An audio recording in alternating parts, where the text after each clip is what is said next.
नमस्ते आदाब, मैं एंकर दिव्या Kamble CBN news 18 में आपका स्वागत करती हूँ।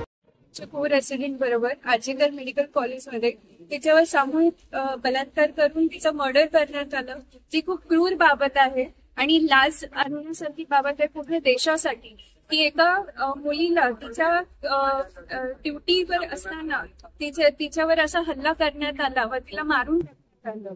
ही खूप लाजिरवाणी गोष्ट आहे आणि आम्ही फक्त तिच्यावर तिचा जस्टिस मिळाला पाहिजे, तिच्या फॅमिलीला जस्टिस मिळाला पाहिजे आणि CP ऍक्ट जो सेंट्रल प्रोटेक्शन ऍक्ट लागू झाला पाहिजे, जो हेल्थकेअर वर्कर्सला प्रोटेक्ट करेल. दिनांक 9 ऑगस्ट रोजी आर्जिकर मेडिकल कॉलेज कोलकाता येथे आमचे सहकनिष्ठ निवासी जे तृतीय वर्षात 36 तास ड्युटी कार्यरत होते. त्या 36 तास ड्युटीवरती असताना काही क्षणासाठी आराम करण्यासाठी सेमिनार रूम मध्ये गेले. त्या सेमिनार रूम मध्ये गेला असताना त्यांच्यावरती सामूहिक अत्याचार होऊन हत्या करण्यात आली. हे अत्यंत निंदनीय गोष्ट आहे. या घटनेचे निंदे स्वरूप आम्ही ही मोर्चा काढलेला आहे. परंतु त्याच ठिकाणी ठिकठिकाणी राज्यभरात या घटनेच्या निषेधार्थ मोर्चा काढण्यात येत आहे. असं घडत असताना आर्जिकर मेडिकल कॉलेजचे त्यांचे सहनिवासी जेव्हा मोर्चा काढत होते त्यावेळेस त्यांच्यावरती 3000 पेक्षा जास्त लोकांनी जमाव हल्ला करण्यात आला.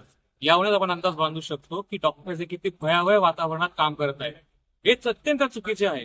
वेळोवेळी आपण पाहतो डॉक्टरांवरती हल्ला होतो, प्रशासन आपल्याला आश्वासन देतात परंतु कुठली ठोस पावलं उचलली जात नाहीत. परंतु या घटनेनंतर आता मागे वळणं अजिबात नाही. आमची प्रमुख मागणी एकच, CPA act, national healthcare protection act राज्यस्तरीय किंवा देशव्यापी पातळीवरती हा ऍक्ट तातडीने लागू करण्यात यावा. या मागणीसाठी आम्ही बरोबर परत मोर्चे काढत आहोत. आता आम्ही मागे हलणार नाही. कुणीही आश्वासन दिले तर मी पुढे हलणार नाही. हा ऍक्ट लागू झालाच पाहिजे. दुसरी मुख्य मागणी, जे पीडित तरुणी आहे तिला तातडीने न्याय मिळावा.